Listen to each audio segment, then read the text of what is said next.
All right, it's Lenny McGill here at the farm today outside of Nashville, just about 15 minutes outside of Nashville. And we're going to do a follow-up video on the AR-15 pistols and how to shoot them. Now, we know that the brace itself is illegal. So I've taken the brace off and I've put it far away. I don't travel with it. It's not in the car, not even here on the range. But the concept is how do you shoot this thing? Because they're kind of gawky, right? In a true pistol stance, I want to be basically here like so and put the gun out, and I can actually index that sight very well. It's a little top heavy.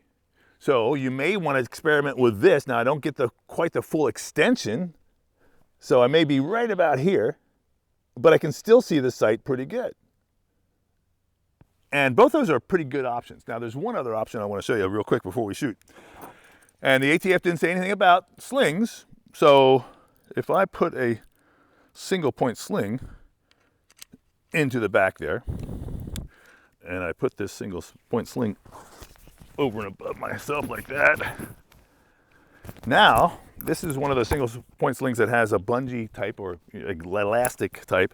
And so now I can actually press out and have a little bit more resistance, and I'm able to stabilize the gun a little bit better. So, all that said, I can do it with two hands as well. Now let's go ahead and load up and see how these methods work. Eyes and ears, we're shooting steel here. The steel's about 25 yards away.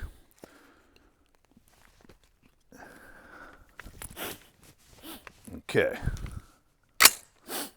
All right, first technique I want to do, I'll do it with the sling and hand up front here on the top. I'm not really even pressing on the sling right now. Hit the target. Right in the center, right where I want it to be. Not a lot of recoil either. So if you can take a look down the down range, you'll see that, I'm hitting the target exactly where I want it to go. Can I access multiple targets? Yeah, not bad, right? Okay, so now let's go ahead and try that technique with the sling. Oh, that one I pulled.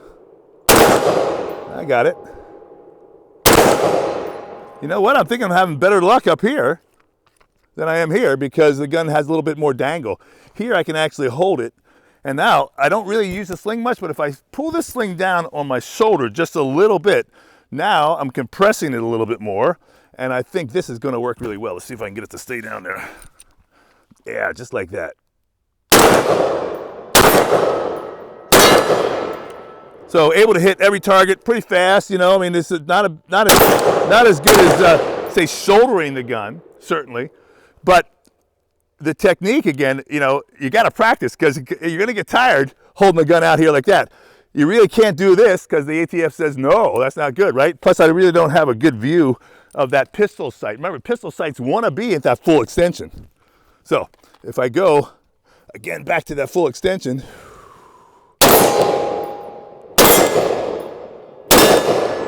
Yeah, I'm able to get by and go fairly fast. I still think this may be my best bet. Doesn't appear to be any real recoil. So what I'm going to suggest to you is find which one works for you based upon your body type and your strength and how it feels. You can see there's not really a lot of recoil. Understanding that this being a defensive pistol, most things are going to happen pretty close. The concept of having a shorter barrel is so that it's not a long barrel in a self-defense scenario that could get bumped or pulled around. So the shorter barrel allows you to control it. So most of your shooting may be right from here, from this side, because that's, you're going to be pretty accurate within a 7 to 10 yard radius. Anything farther than that, you better access the sight.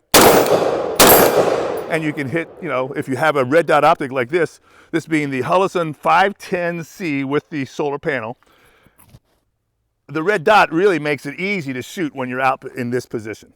You can probably do the same thing with iron sights, but if you don't have a red dot, I'm going to suggest you get one. All right, so there's my take on the AR-15 pistols and shooting them without a brace. Thanks for watching. I'm Lenny McGill. See you next time.